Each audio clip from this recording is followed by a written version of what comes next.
Muy buenos días. Bueno, hoy que no se me olvide saludar a los que están en pantalla,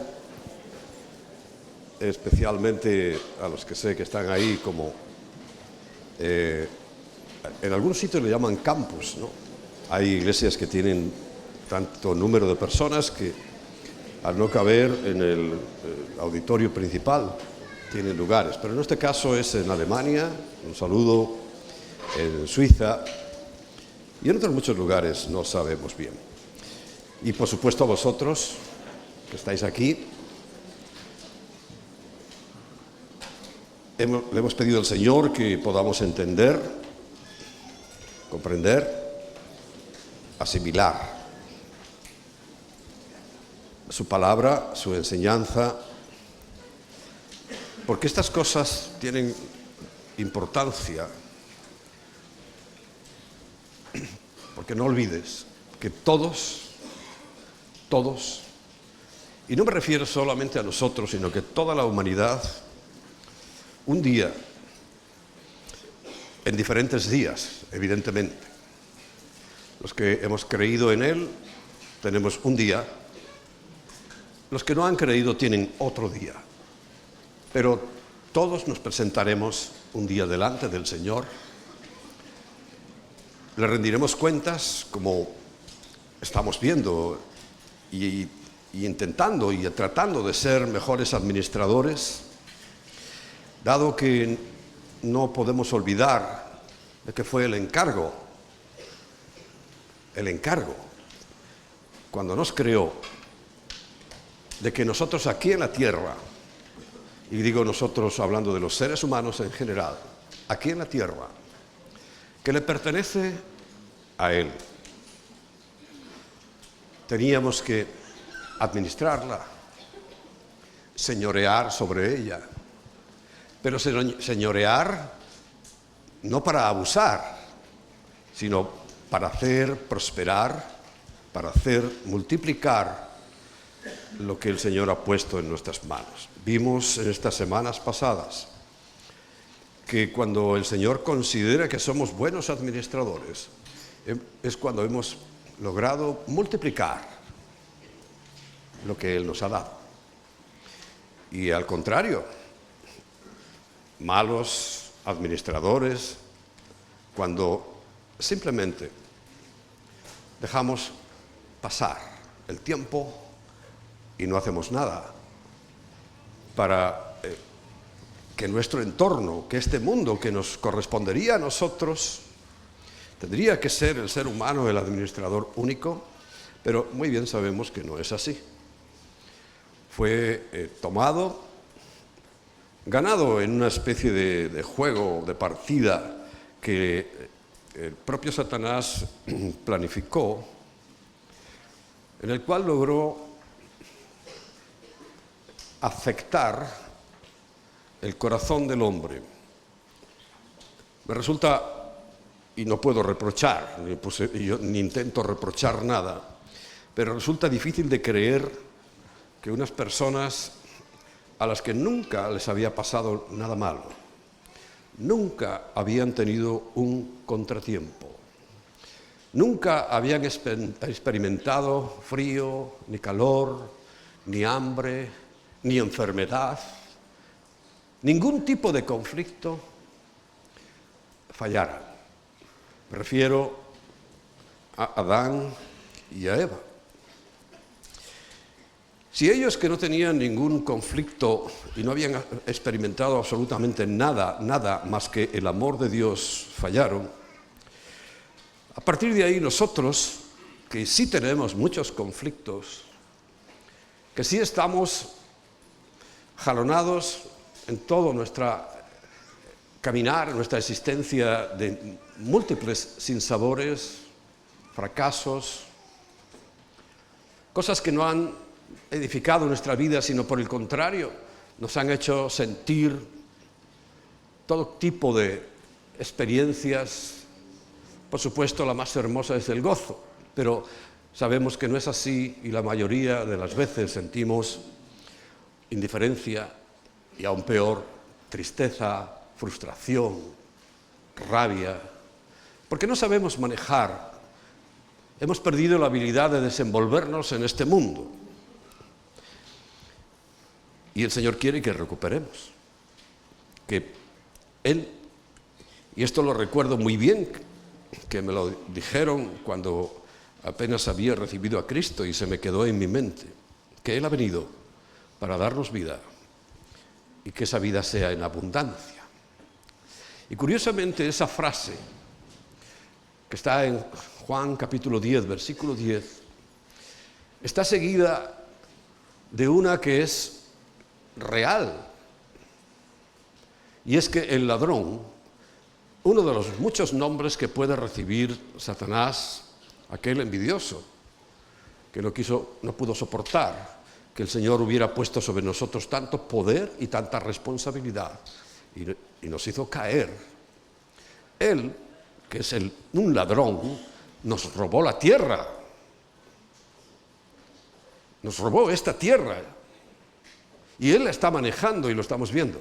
Si alguien no lo ve, pues la verdad, ponte un poco más espabilado, porque vemos cómo se derrumba, cómo se acaba. Bueno, Él, que es el ladrón, que nos robó el gozo, le robó a la humanidad la presencia de Dios. Recuerda, Él bajaba.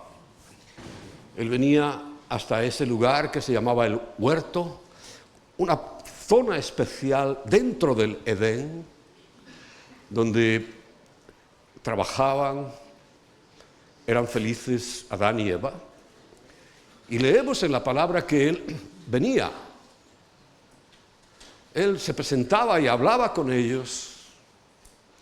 Y lo sabemos muy bien porque uno de esos días se los encontró escondidos, avergonzados, temerosos. Dios sabía muy bien lo que había pasado, porque Él lo sabe todo. Sin embargo, igual que sigue haciendo hoy, aunque sepa todas las cosas, Él siempre nos va a dar la oportunidad de que tengamos un contacto directo con Él. Y en esa misericordia y generosidad, Él podía haberlos acusado directamente, pero Dios es justo. Y quiso hablar con ellos y decirles, ¿qué habéis hecho? No porque no lo supiera, repito, sino porque quería que ellos tuvieran conciencia, porque a partir de ese día cambió todo. ¿Por qué os avergonzáis? Si antes podíais estar desnudos y, mira, yo creo que a lo mejor era literal, posiblemente fuera literal, pero eso ahora mismo no tiene mucha importancia para nosotros. Pero ese desnudo delante de Dios significa que no había nada que ocultar. Nada. Por eso, a veces pienso que eso se refiere a una actitud o a un estado de tal inocencia que no importaba. Ahora sí somos maliciosos con el desnudo y se sabe que a partir de ahí cambiaron radicalmente las cosas.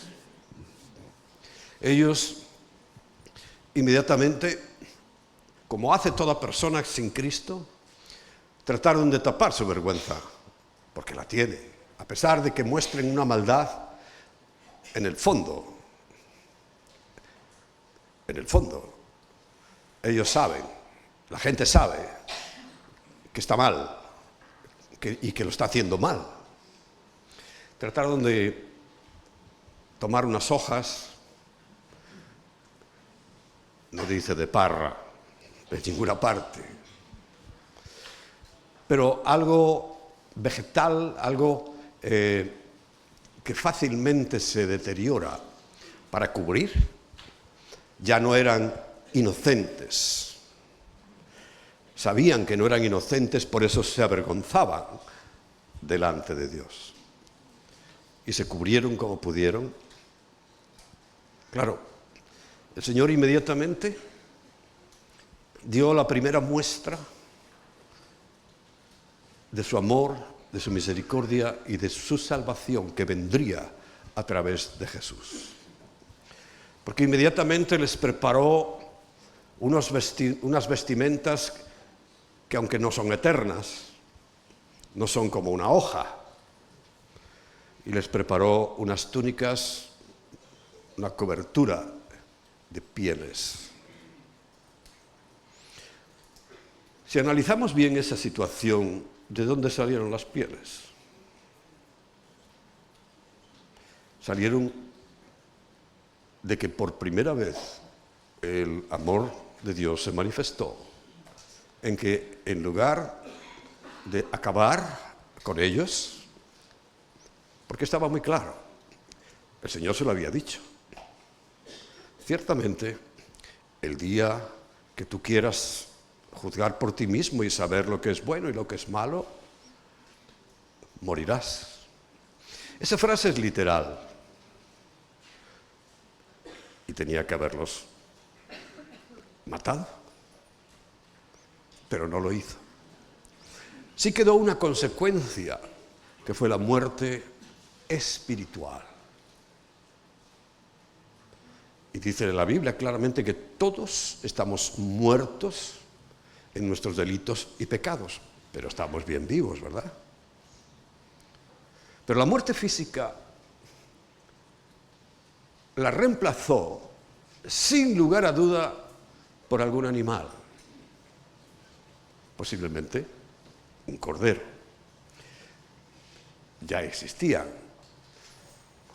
porque recuerda que en el proceso de la creación, y si no, pues cuando lo vuelvas a leer o lo vuelves a leer, te darás cuenta que hizo animales del campo y animales domésticos, de los cuales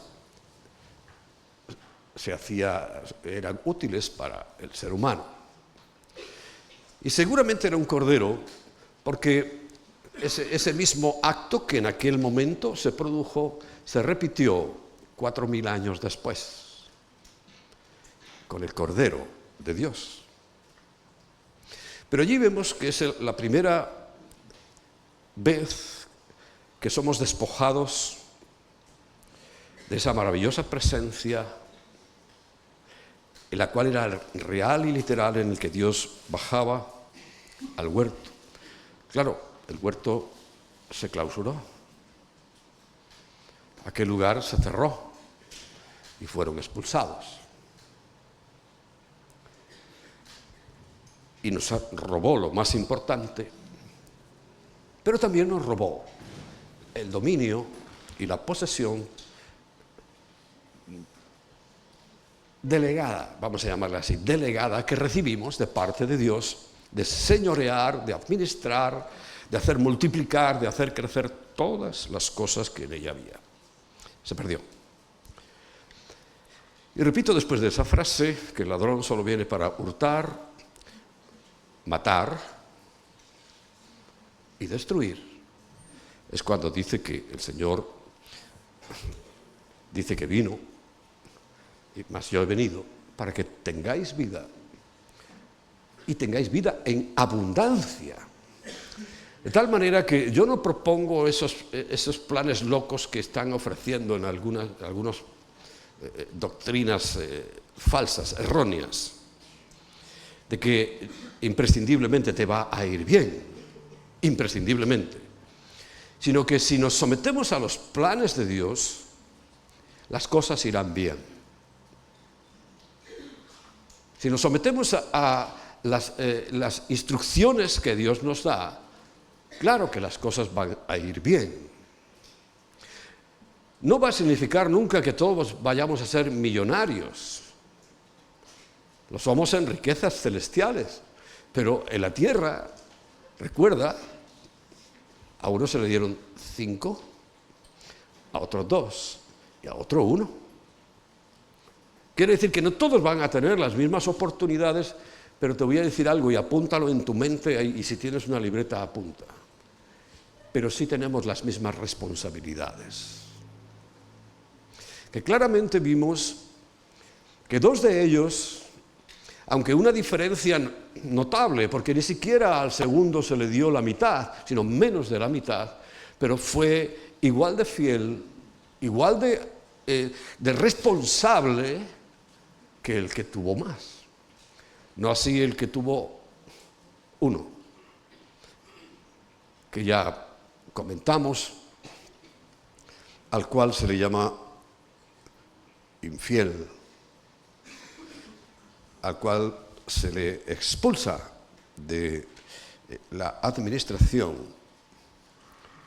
Hoy conocemos que hay algunos que son salvos, dice, así como por fuego.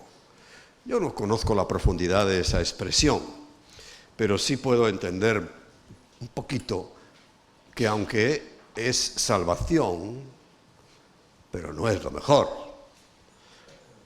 Pensando en eternidad. Si no aprendemos a pensar en eternidad, nunca podremos ser buenos administradores. Porque si tú crees que vas a aprender administración para solamente aquí en la tierra tener todos tus bienes, te recuerdo el primer ejemplo que leímos de aquel hombre que había ganado tanto, que lo que estaba pensando era en ampliar sus almacenes para guardar y que decía a sí mismo, descansa alma mía porque ya tenemos bienes para mucho tiempo. Ese es que recuerda lo que le dijo el Señor, ¿no? Esta noche vienen a pedir tu alma y se la voy a dar. Y todo lo que has acumulado, ¿para quién será? De tal manera que, y lo vamos a ver cuando el Señor opina sobre las riquezas, nos dice claramente que es mejor hacer riquezas arriba que aquí. Es mejor, no significa que aquí no se puedan hacer, sino que mejor es siempre, y con las riquezas de aquí, también hacerlas de allí. Porque allí nadie te las va a quitar, van a quedar escritas en la contabilidad celestial. Recuerda que la Biblia habla de que los ángeles están escribiendo libros. Claro, antes de tener todos estos medios, como esta tablet que yo tengo aquí delante, todos pensábamos en pluma y papel y con tinta de esas y una pluma de gallina. No, está escrito. Que sea en libros antiguos, bueno, solo que en la literatura tradicional estaba ahí puesto, pero yo no creo que sea así. Está escrito, punto, y se va a saber. Y todo el mundo, además con detalle, tendrá ahí escrito su historial, su balance. Balance viene, pues, no es muy difícil de saber la etimología de balanza. Y la balanza, que eran las pesas antiguas, de niño las conocíamos perfectamente, tú ponías en un lado la carga, fuera de granos, fuera de carne, de pescado, lo ponías en un lado la carga y tenías que compensarla poniendo pesas en el otro lado, hasta que quedara al mismo nivel, balanceado. Bueno, contablemente, y es importante, fíjate, ayer vino una persona que conocemos que nos corta el pelo y nos pusimos a hablar de administración. Y hablamos, y yo sé que en algunos países a los alumnos, a los niños, se les enseña algo de finanzas. Y es necesario saber algo de finanzas. Porque nuestra vida, para que esté en el punto óptimo, tiene que estar balanceada.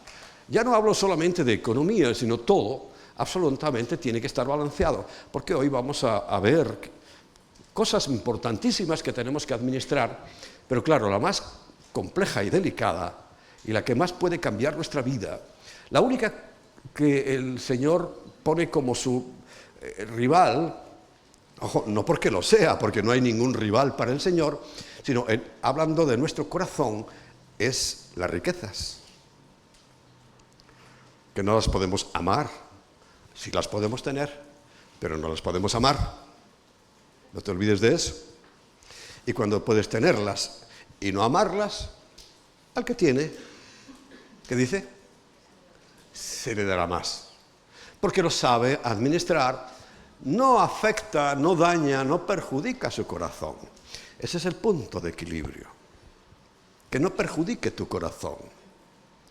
Porque tenerlas, y mucha gente ha llegado aquí a la iglesia pues medio frustrados, hundidos, hasta lloriqueando porque no tenían dinero, hemos orado, han conseguido un trabajito, y nunca más los he visto. No volvieron, ¡Qué ingratitud! Bueno, no nos sorprende porque recuerda que 10 leprosos fueron sanados por el Señor, ¿y cuántos volvieron? 1. O sea que la ingratitud está en el corazón. Y es una de las cosas que tenemos que administrar, el corazón. Y hablaremos de ello. Hablaremos de ello.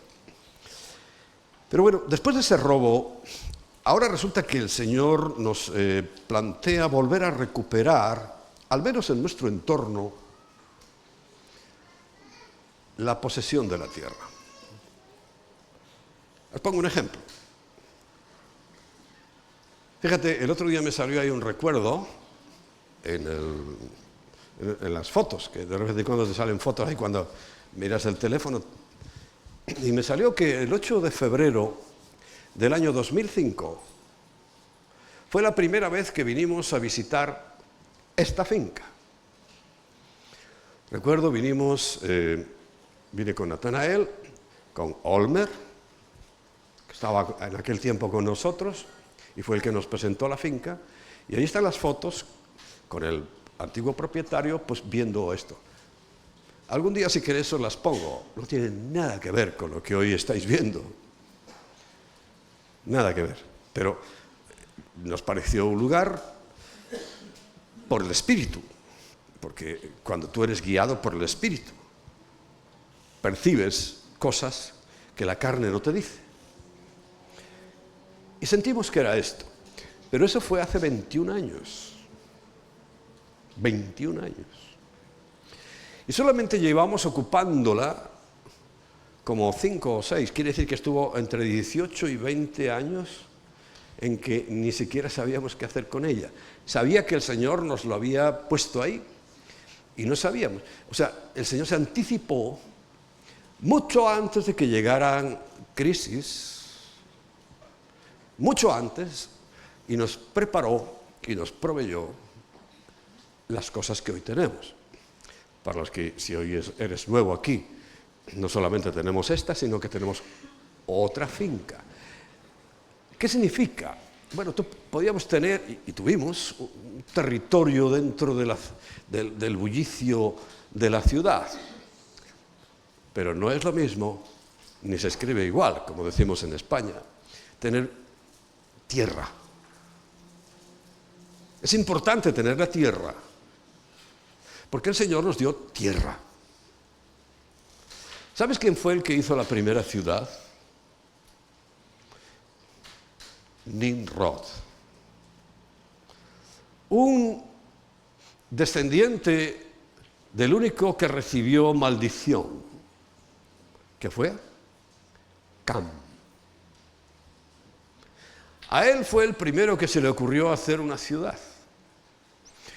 Y se le ocurrió también levantar una torre con la finalidad de escaparse de Dios, diciendo, nosotros, la torre parece que fue literal, pero ¿qué había en su mente? Nosotros vamos a llegar, además vamos a llegar, y dice, al cielo, pero sin Dios. Eso piensa mucha gente. Porque da ahí una ofrenda, 4 perras, 4 euros a una organización benéfica, creen que tienen ganado el cielo.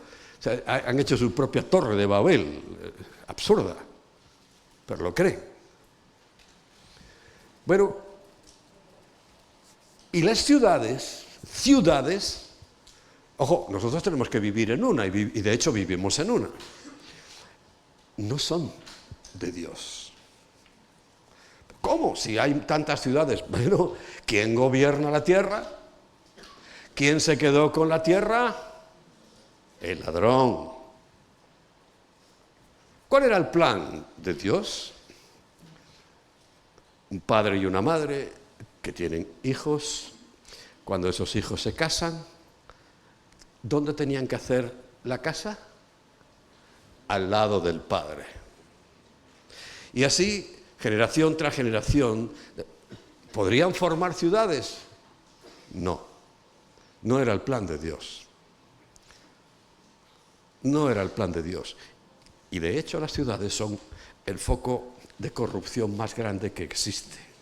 ¿Dónde se esconden todos los malhechores, todos los rufianes, todos los ladrones, asesinos, violadores? ¿Dónde se esconden? ¿En un lugar abierto? No. en las ciudades. Repito, tenemos que vivir en ellas, porque es lo que hay. Pero si nos atuviéramos al plan de Dios, 0 ciudades, 0 lugares donde los malos se escondan. 0. Pero bueno, eso no lo podemos arreglar de momento. ¿O sí? Nosotros lo vamos arreglando. Lo hemos ido arreglando. Esta es la primera. Mira, estaba también Gustavo. ¿Veis esas casas? ¿Cómo ha cambiado? Dani, ¿te das cuenta que ahí donde hay 2 habitaciones era un porche, que el otro día no se lo creía? Eso era, y este lugar era una cuadra, ese lugar de ahí era una cuadra de caballos. Bueno, hace 21 años. Bien, pero sigamos con nuestra... ese requisito, es un requisito, repito, no era, ya os lo expliqué, no es opcional. El que no lo hace lo está haciendo mal. Y el que lo hace, pues está haciéndolo correctamente y, por tanto, entrando en esa senda que recuerda al que fue fiel y prudente, que le dijo: bien, buen siervo y fiel, entra en el gozo de tu Señor. Y al que le hizo mal, ¿qué le dijo? Siervo malo y negligente, echarlo en las tinieblas de afuera. Echarlo en las tinieblas de afuera. Muy distinto a entrar en el gozo, en el reposo del Señor. Por eso, bueno, vamos a ver, y hoy no quiero, quisiera terminar un poquito más, no voy a terminar, porque es tan amplio el asunto. Pero, ¿qué cosas tenemos que administrar? Algo hemos visto por encima. Pero la primera, recordad, el martes, por si alguien no lo sabía, todos los días, de lunes a viernes, tenemos un devocional transmitido por Facebook a las 7 de la mañana. El martes, pues, nos toca a nosotros, a Emma y a mí. Y compartí, porque me salió en el capítulo que estamos desarrollando, la buena administración de algo que se llaman los misterios de Dios, las cosas de Dios. Sabéis, y os lo he dicho, que Mateo 6:33 es un versículo para mí fundamental, que he vivido bajo su dirección, la dirección de este versículo, toda mi vida cristiana, y dice: mas buscad primeramente, y primeramente no hay que ser un gran escatólogo o un gran investigador de la Biblia para saber que primeramente significa primeramente, ¿no? El reino de Dios y su justicia, y todas estas cosas os serán añadidas. Te repito una vez más, léete todo el capítulo 6, donde se manifiestan las preocupaciones habituales de los hombres en general, que están muy preocupados, que van a comer, que van a vestir, y ni eso siquiera, sino que están muy preocupados si tienen para irse a vacaciones o si tienen para ir a los bares. Eso no te lo va a suplir el Señor, te lo puedo garantizar. Pero dice que todo eso será añadido. Y veíamos el martes y hoy que 1 Corintios capítulo 4, versículo 1 dice: así pues, dice, téngannos los hombres por servidores de Cristo. En primer lugar, el que busca el reino de Dios y su justicia primeramente es un servidor de Cristo. Dice, y además dice, administradores de los misterios de Dios, de las cosas de Dios. Yo me planteaba, esta mañana mismo estaba meditando sobre eso, ¿qué significa eso? Más profundamente, ¿no? Y lo comparaba con algo que no creas que no me produce incomodidad. Y es cuando tengo que plantear algo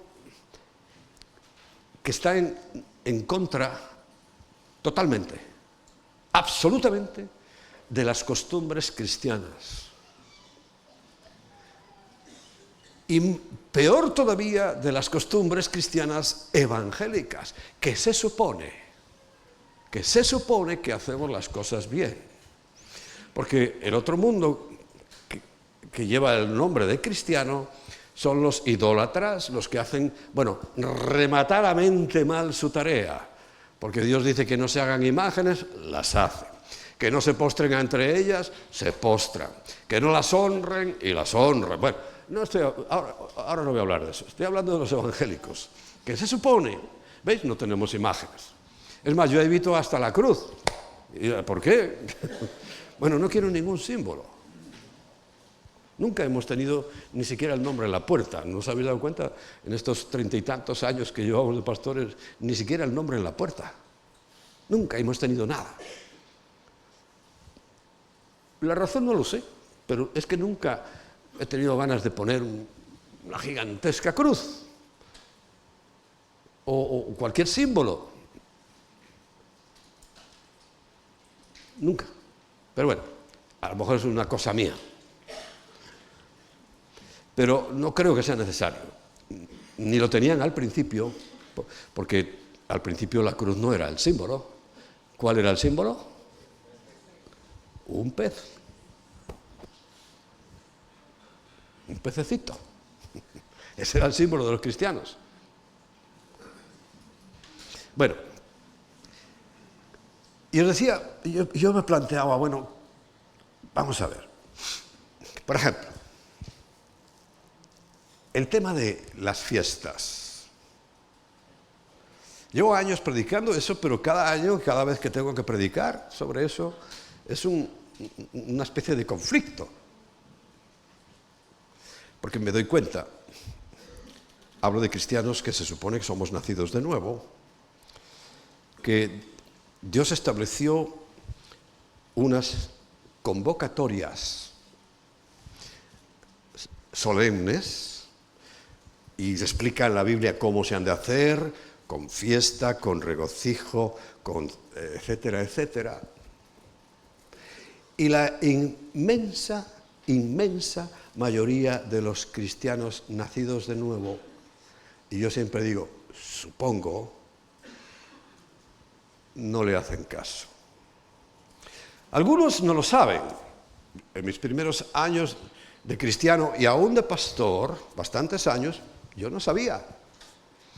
Porque yo tenía esa ingenuidad de pensar que todo lo que me habían transmitido mis hermanos mayores evangélicos era verdad.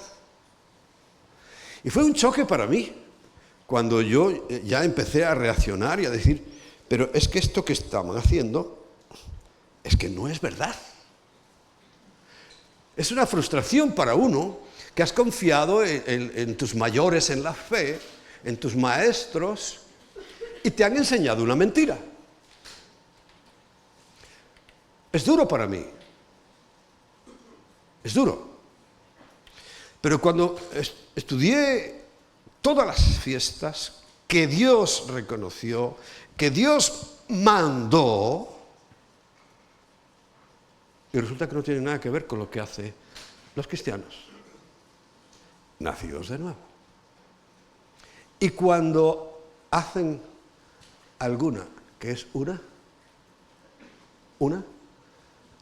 en lugar de llamarle como se llama en la Biblia, que es Pascua y fiesta de los panes sin levadura, le llaman Semana Santa. Nosotros también le llamamos Semana Santa. Tendríamos que decir vida santa mejor. Y solo es esa. Solo es esa. Solo es esa. Y se celebra mal. ¿Cuál es el mayor error? Que nosotros, como hijos de Dios, conocedores de la Biblia y guiados por el Espíritu Santo, tenemos que saber leer simplemente.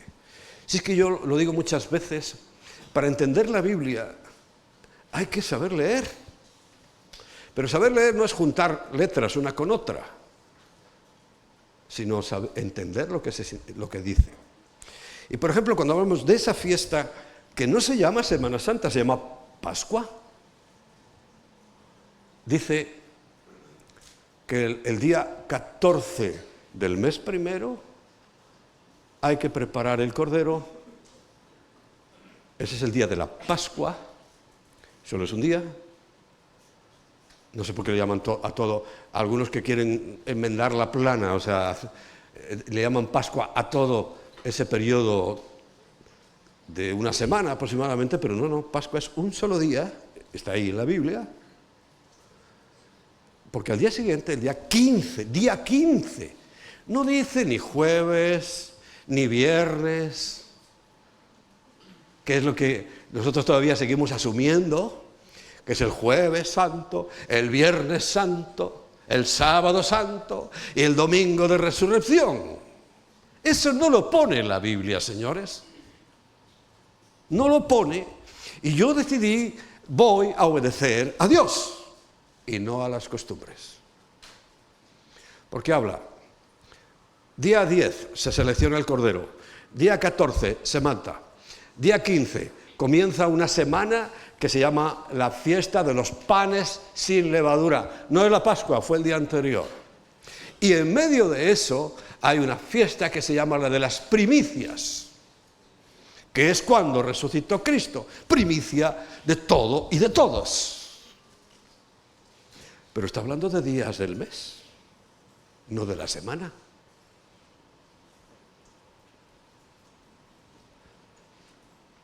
¿Tú crees que es una buena administración de los misterios de Dios? ¿Tú crees? Yo creo que no. Bien, no lo sabemos. Yo no lo sabía. Pero el día que lo supe, dije, esto se acabó. Se acabó. No voy a seguir por ese camino. Porque si decimos, Señor, tu palabra, todo el mundo lo dice el predicador, es verdad de tapa a tapa. Pues bueno, demuéstralo. Si es verdad de tapa a tapa, habla de días del mes. ¿Qué hacemos los cristianos celebrando días de la semana? ¿Qué hacemos? No lo sé. Ahí en los apuntes de los ángeles, no sé qué pondrá. Pero yo me propuse que en los apuntes míos y nuestros dijera, mira, buen siervo, se ha enfrentado con todos. Más bien, no es que yo no me he enfrentado con nadie en ese sentido, sino se ha puesto enfrente de todos por defender la verdad de Dios. A mí, con eso me basta. Eso que te estoy diciendo, celebrar la Navidad, es horrible delante de los ojos de Dios. Horrible. Ni coincide en la fecha, porque nunca dice en la Biblia que naciera en diciembre. Nunca. Es imposible, además, analizando y estudiando la Biblia, o someramente o profundamente, como la examines, es imposible, y toda la cristiandad evangélica celebra la Navidad.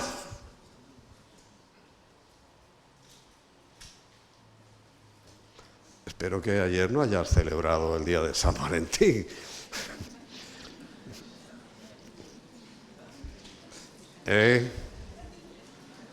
A ver, miro las caras.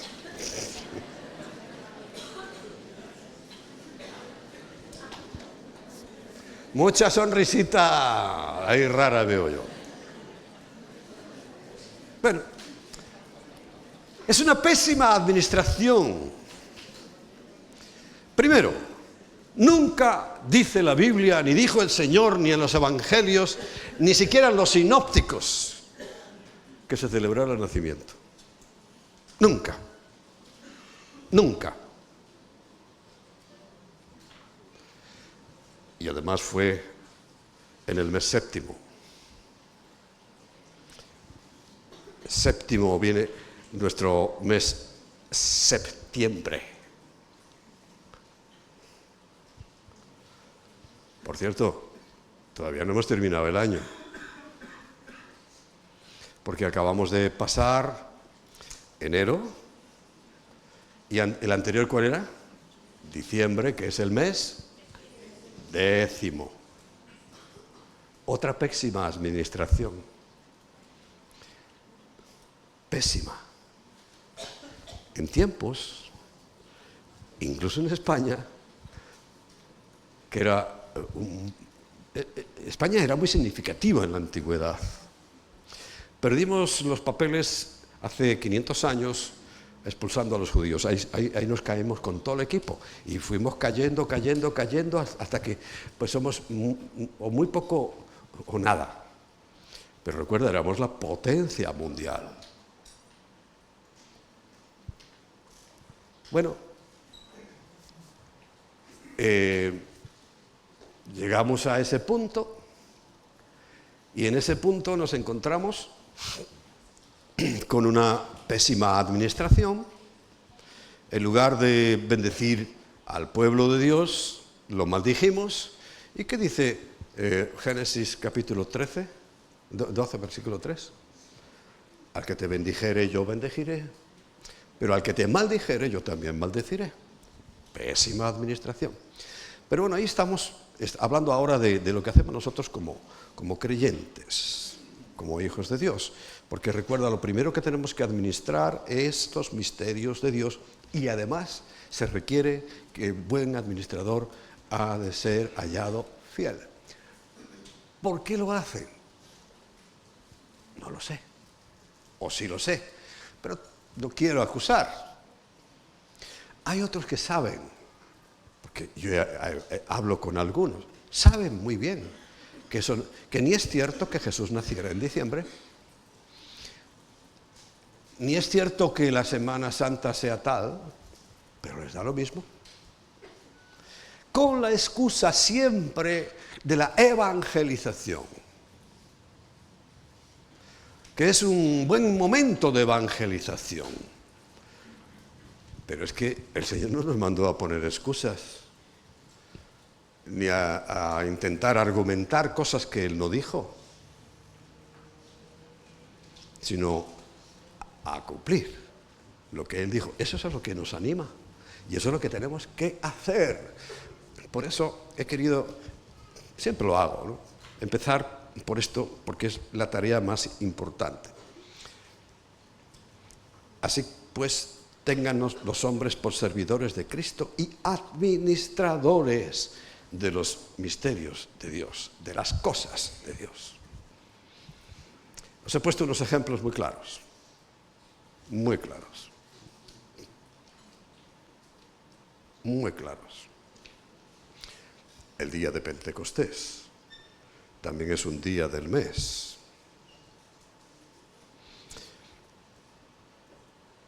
El día primero del mes séptimo, que se considera que es el primer día del año, es una fiesta oculta, misterio. Cuando algo es oculto, ¿cómo le llamamos? Es misterioso, ¿no? Un misterio. Que yo todavía me sorprendo que grandes mentes, grandes escatólogos, no lo pillan. Que ese primer día, llamado fiesta de las trompetas, cuando Pablo nos indica claramente en 2 cartas, a los corintios y a los tesalonicenses, que es el día que suene esa trompeta, el día que nos lleva con él. Y no se han molestado en estudiar que hay como 8 o 10 sinónimos de esa fiesta, que sí está ordenada por Dios y que nadie celebra. Una mala administración de las cosas de Dios. Porque al sonar la trompeta, dice que el Señor nos llevará con Él. Es un hecho importantísimo. Muchos lo esperan y divagan para allá y para acá. Pero si está en la Biblia. Esas expresiones distintas sobre un mismo acontecimiento se llaman modismos. Son como calificativos que se van atribuyendo al cabo de los años. Bueno, encontré, pero no porque yo lo supiera, sino pues está escrito, y hay gente que sí va en la verdad. No vayas a pensar que yo soy el único que piensa eso, ¿eh? Yo no he dicho eso. Hay más gente. Y por cierto, cada vez más, que ha estudiado porque saben hebreo bien sabido, porque son hebreos, y se dieron cuenta que cuando el Señor dice una expresión que nadie sabe el día ni la hora, cuando Él venga. Y esa expresión es uno de los modismos que tiene la fiesta de las trompetas, llamada en hebreo Yom, día, teruaj, del toque, del despertar. Es uno de los modismos. Se le llama el día escondido o el día que nadie sabe el día ni la hora. Lo he explicado 1000 veces, va a la 1001. Porque coincide con la luna nueva. Y la luna nueva tiene 48 horas, por eso nadie sabe, porque son 2 días, ¿no? No sabe si el primero o el segundo. Va a salir el primer rayito de sol, de luna, perdón. Primer rayito de luna. Lo he marcado, no, es para acá. Cuando crece, cuando empieza a salir ese primer rayito, es cuando comienza ese día tan importante, pero tan importante que el Señor dice que es el día que nos va a llevar con Él. Imagínate. Y eso ocurre en el mes de marzo o abril. Y es el primer día. Marzo o abril. Y es justamente cuando el Señor dice que este mes os será a vosotros por principio de los meses. Es una buena administración no haber cambiado cuando la Iglesia evangélica tuvo poder. Eso, que ya existía, porque recuerda, nosotros en español todavía tenemos septiembre, que es el mes séptimo, le llamamos noveno, octubre, que es el octavo, le llamamos décimo, noviembre, que es el noveno, le llamamos onceavo, y diciembre, que es el décimo, le llamamos doceavo, y diciembre, que es el décimo. Pero cuando sigues echando cuentas, ¿cuál sería el onceavo? Enero. ¿Cuál sería el doceavo? Febrero. Quiere decir que nos quedan 15 días para comenzar el año. Tampoco es exacto, ¿eh? No significa que no sea lo más próximo, sino no es exacto. Pero vuelvo a repetiros, hice mis investigaciones y el Señor me habla. Y resulta que, os lo conté, estoy peleando, no voy a salir de este punto hoy, pero es importante que aprendamos lo importante que es administrar bien las cosas de Dios. Y resulta que me encuentro que desde joven, por supuesto yo no había nacido de nuevo, no era cristiano como tal, había una música, a mí en general la música coral me gusta mucho, mucho. Aprecio mucho el valor de esas voces conjuntadas. Claro, tengo mi origen en la tierra donde yo no nací, pero me crié, que es Ponferrada. Las corales son preciosas y se canta mucho. Y yo, desde niño y desde joven, siempre he estado con eso de cantar y, bueno, me ha gustado cantar. Bueno, pero hay en el norte de España un cántico que se llama las marzas. Especial y específicamente en Cantabria. Un saludo para los de Cantabria, si nos están viendo. Cantabria. Aquí tenemos un cántabro. Y son preciosas, a mí me gusta mucho. Y un día estaba ahí y me vienen las marzas a la cabeza y digo, Señor, ¿por qué me viene esto ahora si yo no estoy en este asunto? Y resulta que me pongo a ver, miro, marzas, empiezo a investigar y una de las cosas era el regocijo La alegría que produce la primavera. Y que además coincide con que es el primero del año.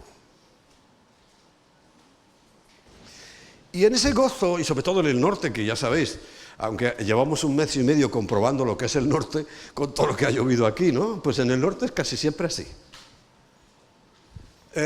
Esa alegría de ver el sol, que empiezan a florecer las cosas, empiezan a salir hierbas, empiezan a salir flores. ¡Qué maravilla! Eso alegraba el corazón y había unos cánticos especiales para el primero del año, que son las marzas.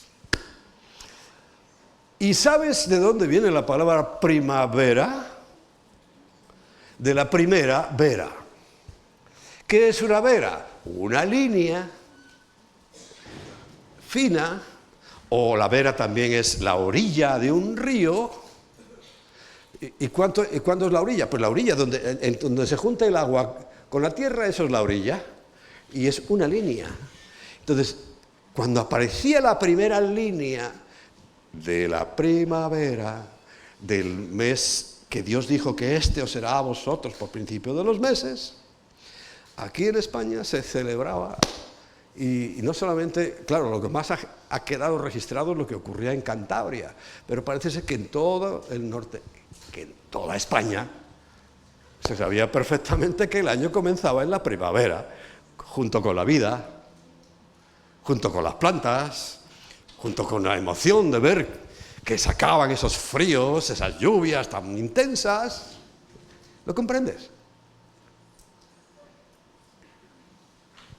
Hacerlo ahí es buena administración. Hacerlo en enero es mala administración. Mala. Yo no voy a ser el juez, evidentemente, yo voy a ser juzgado como todos los demás. Pero es mala, porque no es el primero del año. Porque si no es el año, no comienza el año bíblico, ¿cuál te crees que va a comenzar el día 1 de enero? ¿El año de los marcianos? Por cierto, ahora están diciendo que hay marcianos y Venus. ¿El año de Venus? ¿El año de los extraterrestres? ¿O el año de Satanás? Que solo viene para hurtar, matar y destruir. Es el año de Satanás y todos los cristianos felices de la vida, celebrando además el día del nacimiento, por cierto, del hijo de Nimrod, el primero de las ciudades, que se llamaba Tamuz, celebrando la venida del mundo de Tamuz, que se sabe históricamente y porque sus seguidores satanistas lo siguen manteniendo, que fue el día 25 de diciembre. Hay que estudiar. 25 de diciembre nació Tamuz. Y ponían los arbolitos, porque se supone que Tamuz era la reencarnación de su padre Nimrod. Se representaba, porque Nimrod se lo comió un oso.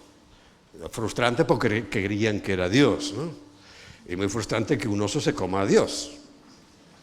Entonces se inventaron que había reverdecido un árbol y que ese nuevo nacido era la reencarnación de Nimrod. ¿No se te parece eso a la historia de Dios? Padre, Hijo. Cómo Satanás lo ha repetido y lo ha metido en la sociedad. Y se falta la mamá. Se llamaba Samiramis. Y sabes, ella fue la que se inventó toda esa historia. ¿Sabes cómo se le representa a Samiramis? ¿Tienes habilidad para buscar ahí Samiramis y una imagen de ella? Samiramis se representaba con una mujer, era ella, con Tamuz en sus brazos. Creo que no tengo que recordaros mucho de cuál es la representación de Samiramis y Tamuz actualmente, ¿no? porque es la misma escena. Una mujer con un niño en brazos, que le llaman María. Bueno, la Virgen. Ni María se llama María, se llama Miriam. ¿Os dais cuenta? Tenemos ya a Samiramis, mírala. La misma figura, la misma imagen, la misma representación que sigue hasta el día de hoy. Porque de Babilonia proceden todas las religiones. Todas. Y cuando digo todas, estarás pensando, ¿y será que parte de la evangélica también? También.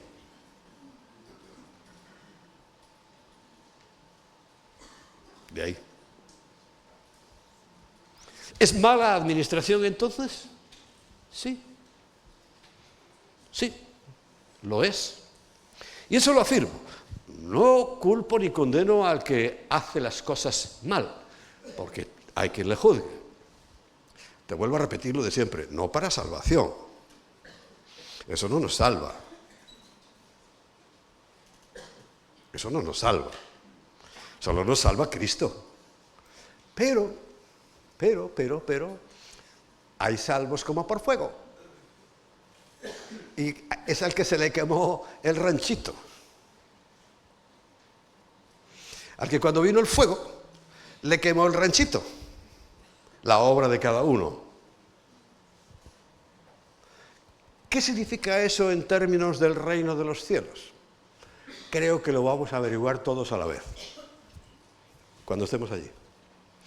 Pero que a mí me da muy mala pinta, eso de que sea salvo como por fuego, muy mala pinta me da.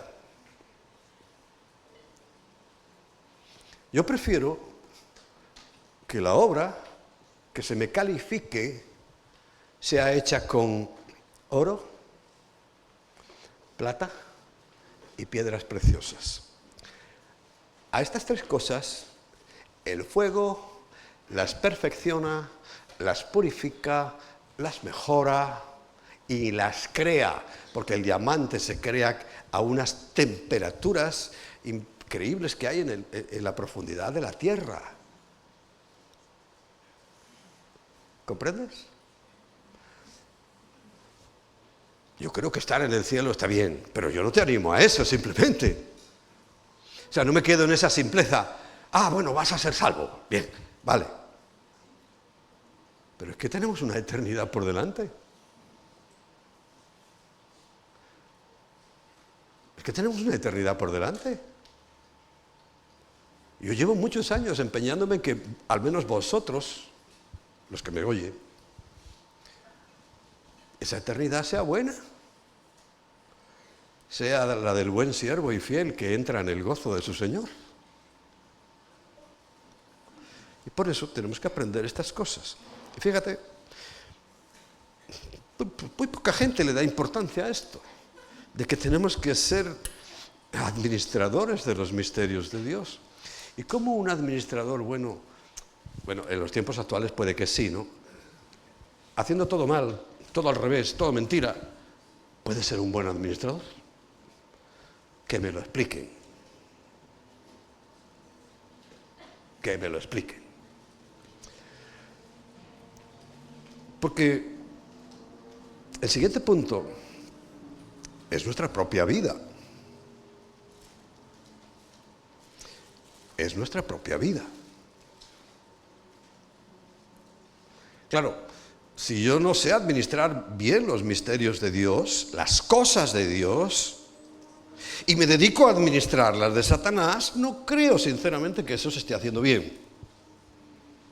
No se está haciendo bien. Entonces, también tendré capacidad, porque estoy tomando la literalidad de la Biblia. Alguien preguntó una vez, un empresario, ¿por qué cuando te compras un aparato electrónico cualquiera siempre te viene con el manual de instrucciones? ¿Y por qué, dice, el ser humano no tenemos manual de instrucciones? Pues porque no lo quieren leer. Yo tampoco leo los de los electrodomésticos, pero el de la vida sí. Es este. la Biblia. Este es nuestro manual de instrucciones. Aquí sabemos cómo funcionamos. Aquí sabemos cómo funcionan las familias. Aquí sabemos cómo funcionan los misterios de Dios. Aquí sabemos todo lo que hay que saber. Todo. Claro, entonces yo tengo un manual de vida. Y para que mi vida vaya bien en todo, recuerda, yo he venido para que tengan vida y vida en abundancia, pues me tengo que ceñir y no salirme ni un milímetro de lo que dice la Biblia. Ya he hablado de salidas espantosas que hacemos los cristianos. Mi vida tengo que administrarla. En 1 Corintios capítulo 3, versículos 16 y 17. ¿No sabéis que sois templo de Dios y que el Espíritu de Dios mora en vosotros? No somos conscientes. Todo el tiempo, quizás sea una tarea difícil, ser consciente todo el tiempo de que en el año 70 de nuestra era el Señor les quitó el templo a los que eran hasta ese momento pueblo suyo, les quitó el templo porque no hacía falta. Lo quieren volver a hacer otra vez, pero bueno, ya sabemos. Y sabemos muy bien, creo que nosotros no estamos en eso. Pero nosotros somos ahora el templo, como al principio, el Edén. El templo, ¿cuál era básicamente la idea de un templo? Que estuviera la presencia de Dios. ¿Dónde estaba la presencia de Dios antes de la caída? En el huerto. Pero además dice paseando. En una relación de confianza que no podemos imaginar, pero te voy a decir algo, vamos a tener en el futuro. Pero no todos, no te olvides. Yo creo que los salvos, así como por fuego, mira, aunque no sabemos mucho, pero yo me imagino que eso es una de las cosas que no van a tener. Van a estar allí, pero intimidad. ¿Cómo Dios va a tener intimidad con alguien que ha hecho las cosas mal y además algunos las hacen deliberadamente? ¿Cómo tú piensas? Tú piénsalo humanamente si tú estarías en condiciones de estar en intimidad, en confianza absoluta con alguien que sabes que lo hace mal. No lo harías, no lo hacemos. Pues Dios tampoco. Dios tampoco. Entonces, ahora somos el templo de nuevo. Estamos condicionados por lo que se llama en la Biblia la carne. Aún sí, los cristianos luchamos mucho con la carne. Pero la diferencia con los demás es que luchamos. No nos rendimos a la carne, sino que luchamos con la carne. Y dice el versículo 17 que si alguno destruye el templo de Dios, que es ahora ¿cuál? El del pueblo hebreo hasta el año 70. No, ese ya fue destruido. Personalmente el Señor dijo, esto que veis no va a quedar aquí piedra sobre piedra. Y en poco tiempo lo podemos comprobar otra vez cómo no quedó piedra sobre piedra, porque vamos a ir a Israel. No quedó nada. Nada. Y yo siempre digo, ¿habéis visto el tamaño de las piedras? Y todos diréis, sí. ¿Qué ganas o qué motivación hay que tener para derribar esas piedras que pesaban toneladas? ¿Qué les pasó en el corazón para querer tirar esas piedras inmensas? Habían recibido la orden del Rey de Reyes y Señor de Señores. No quedará piedra sobre piedra. Pero no eran las piedrecitas que han puesto ahora los árabes en la muralla. No, no. Esas piedras las tiro hasta yo. ¿Por qué no es así? Unas piedritas. Estamos hablando de piedras que podían llegar de aquí a la pared.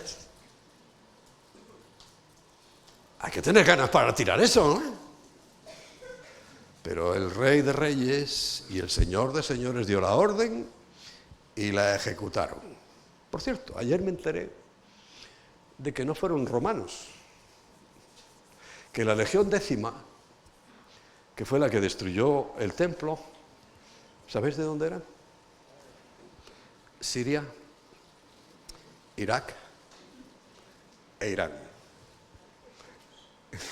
Porque Roma no era solo Roma. Roma dominó Europa, norte de África y Oriente Medio.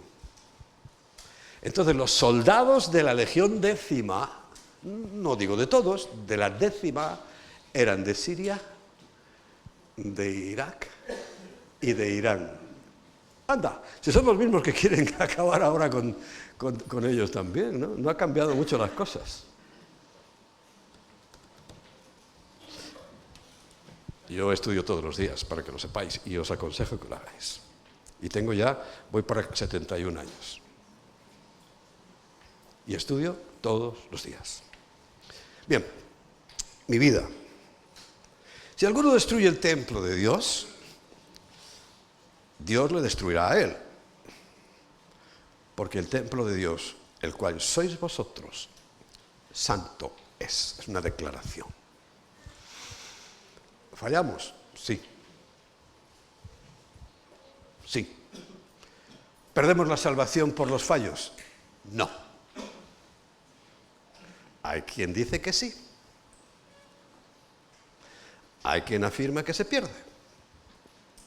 Por cosas tan simples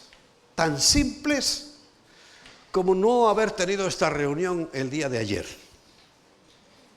Una gran denominación, hablo de número, porque la grandeza no es el número,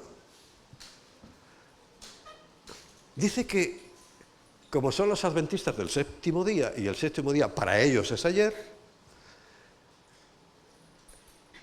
está muy bien que se reúnan los sábados, como si lo hacen los lunes, a mí me da igual.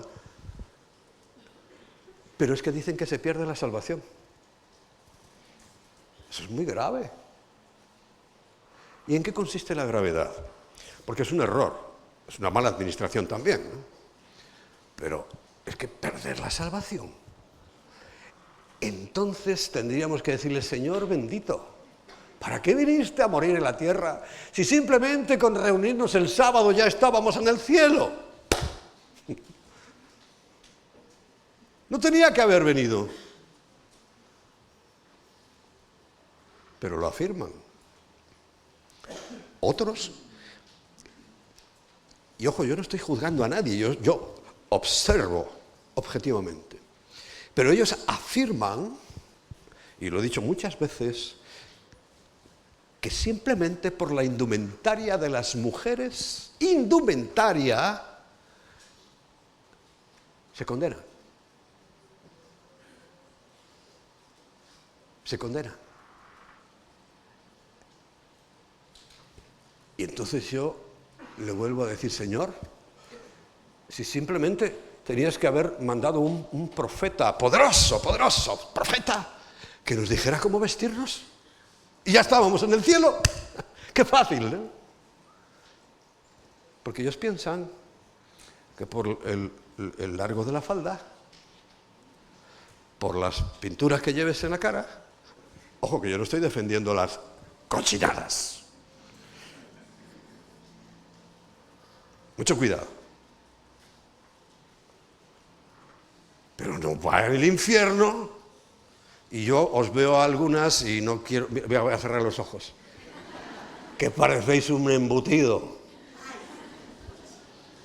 En mi tierra hay una cosa que se llama el botillo. Por favor, búscame ahí botillo berciano. Porque es que lo más parecido a algunos casos que yo veo. Ahora no miro a nadie. Es que es feo por donde lo mires. Igual que un botillo. Ahora, está muy rico, ¿eh? Ya cuando lo veáis, para comerlo es delicioso. Pero queda informe. Sale un hueso por aquí, un bulto por allá. Porque es que parecéis un embutido. Yo no defiendo eso. Pero tampoco os vais al infierno. Simplemente os instruyo como ahora, por favor, un poco de decencia. Porque la mujer del César no solamente tiene que serlo, sino parecerlo. O sea, el que parezcamos que somos cristianos está muy bien, pero no es para ir al cielo o al infierno. Porque aquí tenemos el botillo. ¿Ves? Bueno, ese está abierto. Se hace con cachelos, en gallego patatas, y se echa todo lo que va sobrando después de la matanza, y eso hace un caldo. Bueno, no vamos a hablar de cocina ahora, que me da. Pero que vayas como un embutido, como un botillo, no significa que te vas a ir al infierno, por favor. Ellos dicen que sí. Pero lo aseguran categóricamente que sí. ¿Eso es una mala administración de los misterios de Dios? ¿Es una mala administración de la muerte de Cristo? Por supuesto. Y yo digo, allá ellos. Aquí ha habido algunos de ahí, como son muchos, tengo la lengua ya destrozada de mordérmela.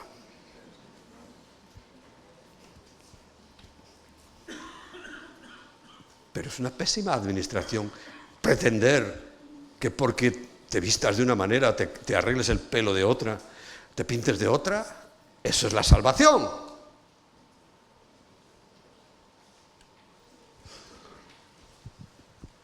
Pero no riñe con el buen gusto. Y yo os digo, mujeres y hombres, buen gusto. Un poco de elegancia no viene mal. Bien, eso sería una buena administración. En vez de túnica de hojas, túnica de pieles. Yo estoy seguro que la túnica que hizo el Señor, algunos, incluso cristianos, lo he visto que cuando lo pintan, para que los niños aprendan, ponen como si fuera un traje de troglodita. ¿Tú te imaginas a Dios haciendo un traje de troglodita? A ver, pensemos juntos. ¿Te imaginas a Dios que creó el cielo y la tierra con toda esta perfección? ¿Hizo un traje de troglodita? ¿O haría una vestidura impecable? ¿Qué crees? Yo creo que hizo una vestidura impecable, perfecta, porque la hizo Él.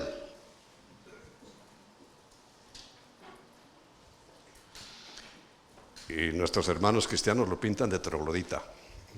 ¿Habéis visto, no? En los dibujitos para las escuelas dominicales. Dios haciendo eso. ¿Esa chapuza? No me lo puedo imaginar. Bueno, y por supuesto que la administración básica de nuestra vida es la salvación. Estamos en el punto 2, mi vida. Punto 1, 2, 1, la salvación. Que ya he explicado mucho qué es, y el otro día también lo hablé, por eso lo voy a mencionar solamente, y ya nos vamos a preparar para terminar, y vamos a quedar aquí. Y leímos ya Filipenses capítulo 2, versículo 12. Como toda la Biblia hay que leerlo con cuidado. Vamos a leerlo con cuidado, despacio, meditando cada palabra. Dice, por tanto, significa que algo estaba hablando antes, ¿no? Dice, bueno, lo importante, amados míos, como siempre habéis obedecido. Parece que la gente de Filipos era muy sensata, muy obediente, y Pablo reconoce, siempre me habéis obedecido. Recuerda, no era así con Corinto. En Corintio, y estoy explicándolo los martes, ¿no? Ahí había de todo, de todo. Pero estos eran muy sumisos, o sea, gente muy obediente.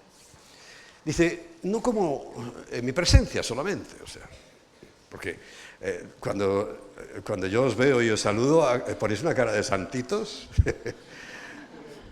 como que no habéis roto un plato en la vida. ¿A que sí? Bueno, no solo como en mi presencia, a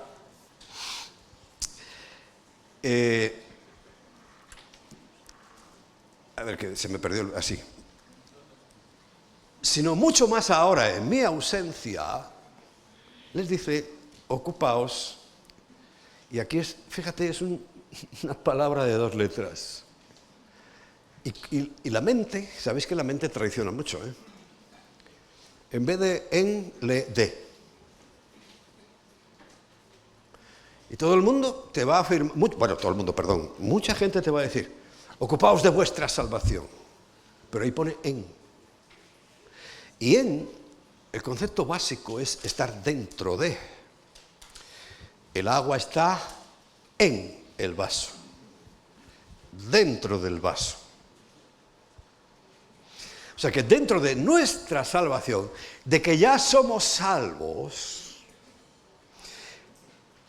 aquí tenemos la buena administración. Como ya somos salvos, le vamos a leerlo así, una vez que ya somos salvos, os está dando sinónimos, y porque eres salvo, precisamente por eso, te tienes que ocupar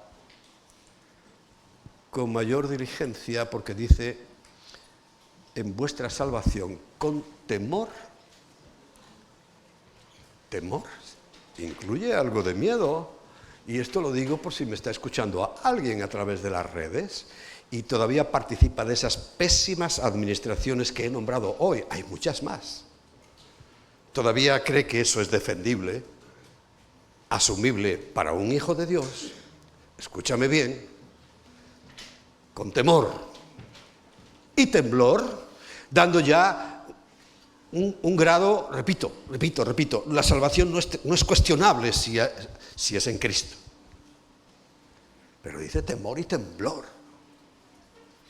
Si yo en mi condición de salvo hago una pésima administración, ¿qué va a pasar?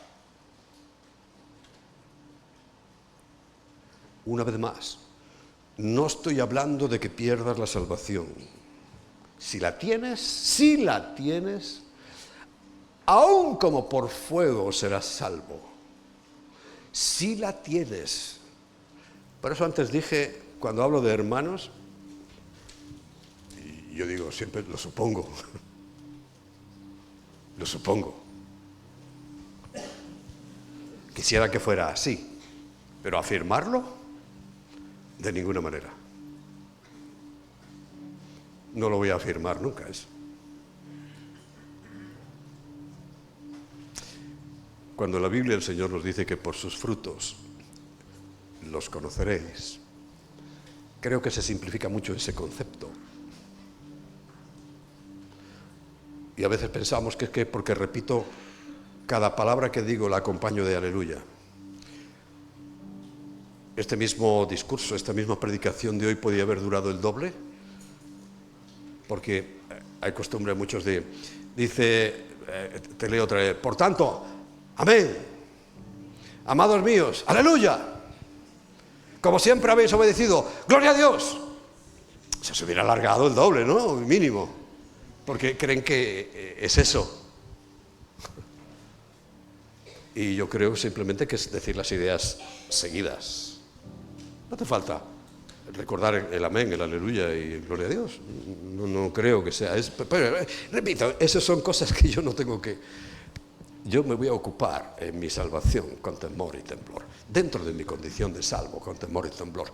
Por eso cuando yo entiendo algo en la Biblia, claro, si no lo entiendo, pues no lo entiendo. Pero ahora que lo entiendo, de ninguna manera me voy a bajar de esto. Porque es la palabra de Dios. Y yo te invito a que seas así. ¿Sabes por qué se le puso a los jóvenes el nombre radical? Por eso.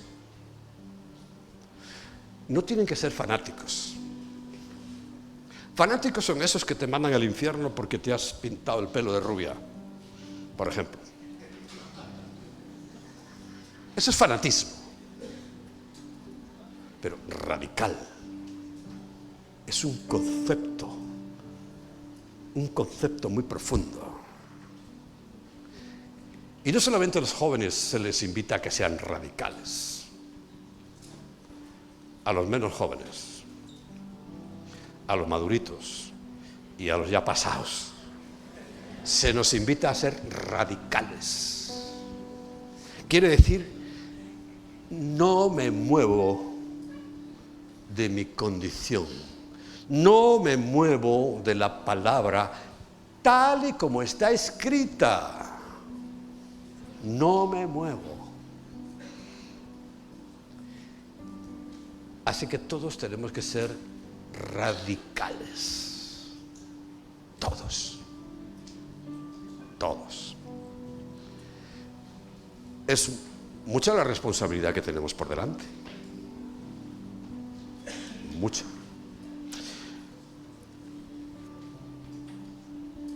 Así que vamos a orar un momento.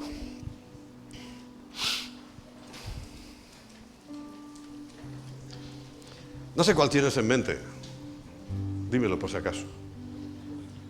¿Eh? A lo mejor tiene que ser esa, he decidido. Decidido. Vamos a ponernos en pie.